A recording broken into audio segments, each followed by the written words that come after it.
बिस्मिल्लाहिर्रहमानिर्रहीम। अस्सलाम वालेकुम व्यूअर्स, मैं आपको अपना चैनल उम्मे फैशन डिज़ाइनर में खुश आमदीद कहती हूँ। उम्मीद करती हूँ आप सब खैरियत से होंगे। आज की इस वीडियो में अपने न्यू सिस्टर्स को रेडीमेड स्टाइल डिज़ाइनर टॉप बनाने का तरीका सिखाऊंगी। इसकी कटिंग एंड स्टिचिंग का मुकम्मल तरीका आपको सिखाया जाएगा। आपने मेरी ये वीडियो बिना स्किप किए एंड तक ज़रूर वॉच करनी है। चलिए स्टार्ट करते हैं। पहले आपने फैब्रिक लेना है। यहाँ पर जो आपने फैब्रिक लेना है, जितना आपका नॉर्मल शर्ट का फैब्रिक होता है वो आपने ले लेना है। और इसके अलावा यहाँ पर मैं शेटर लेस का इस्तेमाल करूँगी। आप किसी भी स्टाइल में ये लेस ले सकती हैं। और इसके अलावा यहाँ पर मैं ये फ्लावर लेस का भी इस्तेमाल करूँगी। पर आपने अपने मेजरमेंट के अकॉर्डिंग साइज लिख लेना है। जैसे कि आप ये देख सकती है, यहाँ पर जो मैं टॉप बना रही हूँ ये मैं एक शॉर्ट टॉप बना रही हूँ, इसलिए यहाँ पर मैंने इसकी लेंथ 34 इंच ली है। और जब आप फैब्रिक कट करेंगी तो इसमें +2 इंच ऐड कर लेंगी, यानी कि फैब्रिक आप 36 इंच पे रख के कट करेंगी। यहाँ पर आप लेंथ 35, 36 किसी भी साइज में ले सकती है, लेकिन उसमें आपने सीम अलाउंसिंग 2 इंच ऐड करनी है लाजमी। और इसके बाद विड्थ में आपने 20 इंच है यहाँ पर मेरी, तो मैं नीचे से ए लाइन शेप बनाना चाहती हूँ, इसलिए इसमें मैं 8 इंच ऐड करूँगी, यानी कि नीचे से मैं अपनी विड्थ 28 इंच रखूँगी। और इसके बाद हमारी आती है हमारी शोल्डर की। शोल्डर मैंने यहाँ पर 14 इंच ली है, चेस्ट 19 इंच है और वेस्ट 16 इंच है। अब सबसे पहले मैं अपना फैब्रिक कट करूँगी। फैब्रिक की जो मैं विड्थ लूँगी वो 28 इंच लूँगी और लेंथ मैं 36 इंच लूँगी। यहाँ पर मैंने अपनी बैक साइड कट कर ली है। इसकी लेंथ और विड्थ सबसे पहले मैं आपको बताऊँगी। यहाँ पर जैसे कि आप देख सकती हैं, जो मैंने इसकी विड्थ ली है 28 इंच ली है और इसके बाद जो मैंने इसकी लेंथ ली है ये 36 इंच ली है। यहाँ पर इसकी लेंथ इस वक्त आप देख सकती है 36 इंच ली है। और इसके बाद इस फैब्रिक को आपने डबल फोल्ड करके रख लेना है। अभी मैंने जस्ट बैक पीस उतारा है। जैसे कि आप देख सकती है, इस तरह मैंने अपने बैक फैब्रिक को डबल फोल्ड में करके रख दिया है। और आपने फोल्ड वाली साइड से निशान लगाना है। यहाँ पर जो मेरी शोल्डर की विड्थ है वो 14 इंच है। 14 का हाफ 7 बनता है, उसमें आपने हाफ इंच ऐड कर लेना है, यानी कि 7.5 इंच। 7.5 इंच पे ये आपने इससे एक निशान मार्क कर लेना है। उसके बाद आपने लेंथ पे निशान मार्क करना है। लेंथ में आपने 8 इंच पे एक निशान मार्क करना है, ये आपने आर्म होल का लगाना है। और इसके बाद यहाँ से भी आपने 7.5 इंच के एक निशान मार्क करना है और एक बॉक्स बना लेना है। अभी इस तरह मैंने एक बॉक्स बना लिया है। आपकी चेस्ट 19 है, तो 19 का हाफ हमारे पास बनता है 9.5 इंच, तो आपने 9.5 इंच पे एक निशान मार्क कर लेना है। अब आपने क्या करना है, इस निशान से इस तरह आपने अंदर की तरफ शेप देनी है। इस तरह आपने शेप दे देनी है। अब इसके बाद आपने इस निशान से नीचे की तरफ हाफ इंच पे एक निशान लगाना है और इस तरह कंधे की भी आपने शेप दे देनी है। जिस तरह आपने कंधे की शेप दे दी है। अब इसके बाद आपने इस निशान से नीचे की तरफ 4 इंच पे एक निशान मार्क करना है। इसके बाद इस निशान से अंदर की तरफ आपने वेस्ट का निशान मार्क करना है। यहाँ पर मेरी वेस्ट जो है 8 इंच पे, तो आपने 8 इंच पे इस तरह एक निशान मार्क करना है और उसके बाद आपने इस निशान को इस निशान के साथ मिला देना है। यहाँ पर अगर आप बड़े साइज में बना रही हैं तो आपने यहाँ पर वेस्ट का निशान ज़्यादा लेना है। यहाँ पर तो मैं शॉर्ट टॉप बना रही हूँ, इसलिए यहाँ पर इसकी जो मैं इसकी विड्थ रख रही हूँ ये कम रख रही हूँ। इसी तरह अगर आप लार्ज साइज में बना रही हैं तो आपने 6.5 इंच या 7 इंच ले सकती हैं। अब इसके बाद आपने करना है, इस निशान से आगे की तरफ आपने यहाँ पर 1.5 इंच पे एक निशान मार्क करना है और इसके बाद आपने इस निशान को एंड तक मिला देना है। इस तरह आपने निशान मार्क कर लेना है। अब इसके बाद आपने नीचे से शेप देनी है। यहाँ पर आपने नीचे से ऊपर की तरफ 2.5 इंच पे एक निशान मार्क करना है और उसके बाद यहाँ पर आपने इस तरह इसकी शेप देनी है। ये इस तरह नीचे से आप इसकी शेप दे देंगी। अब इसके बाद मैं इन निशानात की कटिंग कर दूंगी। जैसे कि आप देख सकती हैं, इस तरह मैंने अपने टॉप की कटिंग कर ली है।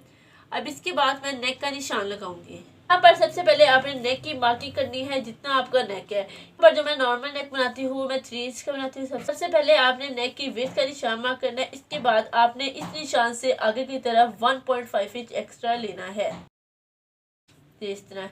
यानी कि यहाँ पर इस वक्त जो मेरी इसकी टोटल विड्थ बनी है ऊपर से ये 4.5 इंच बनी है, तो आपने इस तरह एक निशान मार्क कर लेना है। और अब इसके बाद आपने इस तरफ भी एक निशान लगा लेना है। निशान इसलिए लगा रही हूँ क्योंकि मैंने फ्रंट साइड का पैनल कट करना है।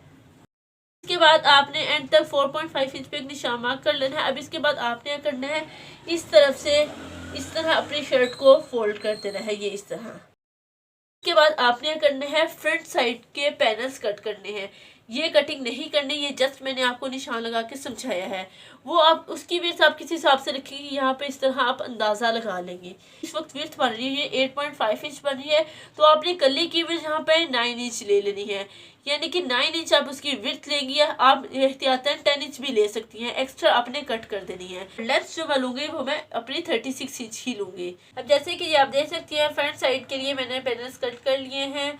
अब इसकी आप विड्थ भी दे सकती है। यहाँ पर जो मैंने इसकी विड्थ ली है 9.5 इंच ली है, और लेंथ सेम मैंने जितनी बैक साइड की ली थी सेम इतनी ही इसकी ली है। अब इसके बाद आपने बैक साइड को फ्रंट साइड के पैनल्स के ऊपर रखना है। अब जैसे कि आप देख सकती हैं मैंने फ्रंट साइड के पैनल्स के ऊपर बैक साइड को रख दिया है, और इस तरफ से आपने फोल्ड वाली साइड से इस तरफ से आपने हाफ इंच छोड़ देना है। यहाँ पर इस तरह हाफ इंच छोड़ देंगे, और उसके बाद आपने क्या करना है, इस तरफ से इस फैब्रिक को अंदर की तरफ रखना है इस तरह, और सेम इसी तरह के निशानात इसके ऊपर लगा लेने हैं। और इसके बाद सेम फ्रंट साइड के पैनल्स की भी आपने इसी तरह कटिंग कर लेनी है। मैंने निशानात लगा लिए हैं, इन निशानात की मैं कटिंग कर दूंगी। अब जैसे कि आप देख सकती हैं फ्रंट साइड के पैनल्स की मैंने इस तरह सेम कटिंग कर ली है। अब इसके बाद आपने करना है फ्रंट साइड को बैक साइड के ऊपर की तरफ रखना है। अब ये इस तरह मैंने बैक साइड के ऊपर फ्रंट साइड रख ली है। इसके बाद मैं योक की कटिंग करूंगी। यहाँ पर आपने जो योक की लेंथ रखनी है वो अपनी वेस्ट के अकॉर्डिंग रखनी है। जो मेरी इस वक्त ऊपर से नीचे की तरफ वेस्ट की जो लेंथ बन रही है तकरीबन 12 इंच बन रही है, तो आपने जो फैब्रिक कट करना है वो आपने 12.5 इंच पे रख के कट करना है। ये जो विड्थ रखनी है आपने, इस वक्त जो इसकी विड्थ बन रही है मेरी 4 इंच बन रही है, और इसके बाद आपने विड्थ को भी हाफ इंच बढ़ा देना है। और इसके बाद जो इसकी विड्थ लेनी है वो आपने डबल फोल्ड में 4.5 इंच है, लेकिन जब आप इसे खोलेंगी तो आपकी विड्थ 9 इंच बन जाएगी। तो आपने विड्थ 9 इंच और लेंथ में जो आपने फैब्रिक कट करना है वो 12.5 इंच पे रख के कट करना है। ये इतना आपने फैब्रिक सबसे पहले कट कर लेने हैं, और इसके बाद आपने इस तरफ से चुनट्स बनानी है नीचे की तरफ। यहाँ पर नीचे की तरफ फ्रिल सी बनेगी हमारी, यहाँ पर चुनट्स आएंगी। तो आपने इस तरफ से अब क्या करना है, यहाँ पर आप देख सकती हैं 4 इंच बन रहा है। 4 को जब आप खोलती हैं तो आपका 8 इंच बनता है, तो आपने 8 का डबल ले लेना है। तो 8 का डबल हमारे पास 16 इंच बनता है। अब आपने जो चुनट्स अंदर की तरफ डालनी है वो 16 इंच में रख के डालनी है। अगर आप यहाँ पर चुनट्स कम डालना चाहती हैं तो कम भी ले सकती हैं, या अगर आप चुनट इसमें ज़्यादा डालना चाहते हैं तो ज़्यादा भी ले सकती हैं। ये जितनी आप ज़्यादा चुनट्स डालना चाहते हैं उस हिसाब से आप ले सकती हैं। यहाँ पर मैं अपनी योक और फ्रिल का फैब्रिक कट करके आपको जैसे कि आप देख सकती हैं ऊपर से मैंने योक भी अपनी कट कर ली है, और इसी तरह नीचे की तरफ से मैंने फ्रिल भी कट कर ली है। यहाँ पर आपने फ्रिल की जो लेंथ लेनी है पर आपने 12 को माइनस कर देना है, और उसके बाद जितनी भी आपकी लेंथ बनेगी उस हिसाब से आपने इसकी लेंथ लेनी है। यहाँ पर जो मैंने इस वक्त इस फ्रिल की लेंथ ली है ये 24 इंच ली है। आपको इसकी स्टिचिंग का तरीका सिखाऊंगे। यहाँ पर सबसे पहले आपने ये जो फ्रिल रेडी की है इसके ऊपर चुनट्स डाल लेनी है। यहाँ पर आपने अगर यहाँ पर आप प्लेट्स डालना चाहती हैं प्लेट्स डाल सकती हैं, अगर आप चुनट्स या कुछ भी आप डालना चाहती हैं डाल सकती हैं। यहाँ पर जो आपने चुनट्स की विड्थ रखनी है वो आपने योक के मुताबिक रखनी है। यहाँ पर मैं मशीन का बड़ा बखिया करके चुनट्स डाल के इसके मुताबिक रेडी करके इसके साथ अटैच करके आपको दिखाती हूँ। देखिए आप देख सकती हैं योक के साथ मैंने अपनी फ्रिल को अटैच कर लिए है। आपने करना है इसकी साइडों पर कलियां लगानी है, और कलियों के दरमियान जैसे कि मैंने आपको बताया था यहाँ पर मैं शीटल लेस का इस्तेमाल कर रही हूँ। यहाँ पर मैं शीटल लेस लगाऊंगी। अब आपने शीटल लेस यहाँ पर किस तरह लगानी है, यहाँ पर आपने हाफ इंच छोड़ देना है। हाफ इंच छोड़ देने के बाद यहाँ पर लेस की 2 साइडेड होती है, एक फ्रंट साइड और एक बैक साइड। आपने क्या करना है फ्रंट साइड को फ्रंट साइड के साथ रखना है, और हाफ इंच छोड़ देने के बाद इस तरह इस लेस को इसके ऊपर रख के सिलाई लगानी है। लगा देने के बाद इसे इस तरह सीधा कर लेना है।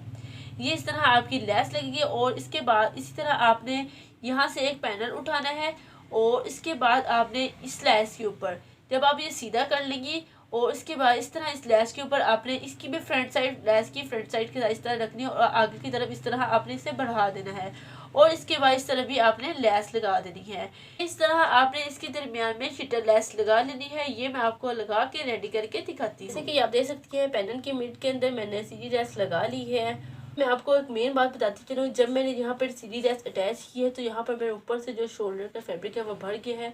तो मैं अब क्या करूँगी, इसके बाद मैं फ्रंट साइड के ऊपर अपनी बैक साइड रखूँगी। बैक साइड के मुताबिक जो मैं एक्स्ट्रा फैब्रिक पड़ रहा है उसे जैसे कि आप देख सकती हैं यहाँ पर मैंने अपने फ्रंट साइड के ऊपर बैक साइड जब रखी देखिए तो ये आप देख सकती हैं यहाँ पर मेरा किस तरह एक्स्ट्रा फैब्रिक पड़ रहा है। अब ये मैं एक्स्ट्रा फैब्रिक जैसे कि आप देख सकती हैं यहाँ पर ये इस तरह मैंने एक्स्ट्रा फैब्रिक कट कर दी है। ये तकरीबन मेरा हाफ इंच बढ़ चुका था, क्योंकि यहाँ पर जब मैंने अपनी लेस अटैच की है तो यहाँ पर इस तरह फैब्रिक भर गया। अगर आप ये लेस नहीं लगा रही, अगर आप सिंपल लेस लगा रही हैं तो आपका ये फैब्रिक नहीं भरेगा। अब इसके बाद यहाँ पर मैं फ्रंट नेक कट करूँगी। यहाँ पर फ्रंट नेक कट करने के लिए सबसे पहले आपने पेपर पट्टी ले लेनी है। पेपर पट्टी को इस तरह आपने डबल फोल्ड कर देना है। इसके बाद यहाँ पर मैं अपनी नेक की विड्थ का निशान मार्क करूँगी। यहाँ पर मैंने नेक 3 इंच का लेना है और इसके बाद यहाँ पर लेंथ में मैं एक निशान मार्क करूँगी। लेंथ में सबसे पहले आपने यहाँ पर 4 इंच पे एक निशान मार्क करना है और इसके बाद यहाँ पर आपने 6 इंच पे एक निशान मार्क करना है। नीचे की तरफ यहाँ पर मैंने सर्कल बनाना है। आपने 3 इंच पे एक निशान मार्क करना है और स्ट्रेट लाइन ड्रॉ कर लेनी है। इस तरह से भी आपने स्ट्रेट लाइन ड्रॉ कर लेनी है। इसके बाद आपने यहाँ पर राउंड नेक इस तरह ड्रॉ कर लेना है। अब यहाँ पर आपने सर्कल बनाना है। यहाँ पर ये आप इस तरह इसकी शेप देंगी इस तरह। अब इसके बाद बाहर की तरफ से आप हाफ इंच रख के इसकी कटिंग कर देंगी। अब जैसे कि आप देख सकती हैं जी मैंने अपना नेक कट कर लिया है। अब मैं इसे एक्स्ट्रा फैब्रिक के ऊपर पेस्ट करने के बाद फ्रंट साइड के साथ इसे अटैच कर दूंगी। इसके बाद ये मैं आपको फ्रंट साइड के ऊपर लगाकर रेडी करके दिखाती हूँ। जैसे कि आप देख सकती हैं इस तरह मैंने अपना नेक रेडी कर लिया है और ये डोरी भी बना के इस तरह लगा ली है और इस नेक का ट्यूटोरियल आपको मेरे चैनल पर मिल जाएगा। इसके अलावा इसका लिंक मैं आई बटन में भी आपको मेंशन कर दूंगी। और अब इसके बाद मैं अपनी बैक साइड इसके ऊपर इस तरह रखूँगी और इसके बाद मैं शोल्डर की सिलाई सबसे पहले लगाऊंगी और इसके बाद फिटिंग सिलाई लगाऊंगी। फिटिंग सिलाई लगाने के बाद नीचे की तरफ से यहाँ से मैं बारीक से इस तरह फोल्ड करूंगी और इसी तरह अगर आप नीचे की तरफ लेस या कुछ भी लगाना चाहती हैं आप लगा सकती हैं। और इसके बाद मैं अपना बैक नेक भी बना के रेडी करूँगी और बैक नेक की वीडियो का ट्यूटोरियल भी आपको मेरे चैनल पर बहुत ही आसानी के साथ मिल जाएगा। उसका लिंक भी आपको मेंशन कर दिया जाएगा। ये मैं इतनी शर्ट आपको रेडी करके दिखाती हूँ। आप देख सकती हैं इस तरह मैंने अपनी शर्ट रेडी कर ली है। बैक साइड से मैंने बैक गला भी बना लिया है। उसके बाद मैंने साइड सिलाइयाँ भी लगा ली हैं और इसके अलावा नीचे की तरफ भी आप देख सकती हैं बारीक बारीक से इस तरह मैंने फोल्ड कर दिया है। और इसी तरह अगर आप नीचे की तरफ लेस या कुछ भी लगाना चाहती हैं आप लगा सकती हैं। अब इसके बाद मैं अपने स्लीव्स की कटिंग करूंगी। स्लीव्स के लिए सबसे पहले आपने फैब्रिक कट यहाँ पर मैंने स्लीव्स का फैब्रिक कट कर लिया और जो मैंने इस वक्त स्लीव्स की लेंथ रखी है ये मैंने 19.5 इंच रखी है। इसके बाद आपने ऊपर वाली साइड से नीचे की तरफ 3 इंच पे एक निशान मार्क करना है और इसके बाद आपने यहाँ पर स्लीव्स की इस तरह शेप देनी है। बाद आपने नीचे से अपने बॉटम का निशान लगाना है।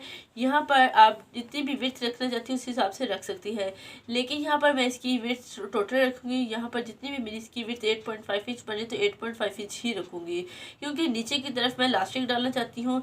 यहाँ पर ये मैं लास्टिक डालूँगी और इसके अलावा आप यहाँ से आगे की तरफ से हल्की सी शेप दे देंगी। इस तरह आपने हल्की सी इसकी शेप दे देनी है और इसकी कटिंग कर देनी है। अब जैसे कि आप देख सकती हैं इस तरह मैंने अपने स्लीव्स की कटिंग कर ली है। अब इसके बाद मैं इसकी स्टिचिंग करूँगी। नीचे की तरफ से आपने सबसे पहले इस तरह बारीक सा फोल्ड कर देना है और उसके बाद फोल्ड करने के बाद ऊपर की तरफ आप 2 इंच पे एक निशान मार्क करेंगी और एक स्ट्रेट लाइन ड्रॉ कर देंगी। इसके बाद आपने लास्टिक लेना है। लास्टिक लेने के बाद आपने अपनी कलाई का हिसाब रख देने के बाद इस तरह से कट कर देना है। यहाँ पर जितना भी आप विड्थ रखना चाहेंगे उस हिसाब से रखेंगी और इसके बाद इसमें अटैच कर लेंगी और इसके बाद स्लीव्स आप लगा लेंगे जैसे आप नॉर्मली स्लीव्स लगाती हैं। ये मैं लगा के रेडी करके अब जैसे कि आप देख सकती हैं स्लीव्स मैंने अटैच कर लिया और फ्रंट की तरफ इस तरह मैंने इलास्टिक भी लगा के से रेडी कर लिया है। उम्मीद करती हूँ मेरी आज की इस वीडियो में आपको रेडीमेड स्टाइल डिजाइनर टॉप बनाने की बहुत अच्छे से समझ आई होगी। अगर आपको कहीं से कुछ समझ नहीं आया मुझे कमेंट बॉक्स में मैसेज कीजिए, इंशाल्लाह मैं आपको मजीद गाइड करती हूँ। इस मेथड को फॉलो करके अगर आप किसी भी साइज में बनाना चाहें तो बहुत ही आसान तरीके के साथ आप बना सकती हैं। इंशाल्लाह मिलते हैं अपने नेक्स्ट वीडियो के साथ। तब तक अपना ख्याल रखिएगा, दुआ में याद रखिएगा। थैंक यू, अल्लाह हाफिज़।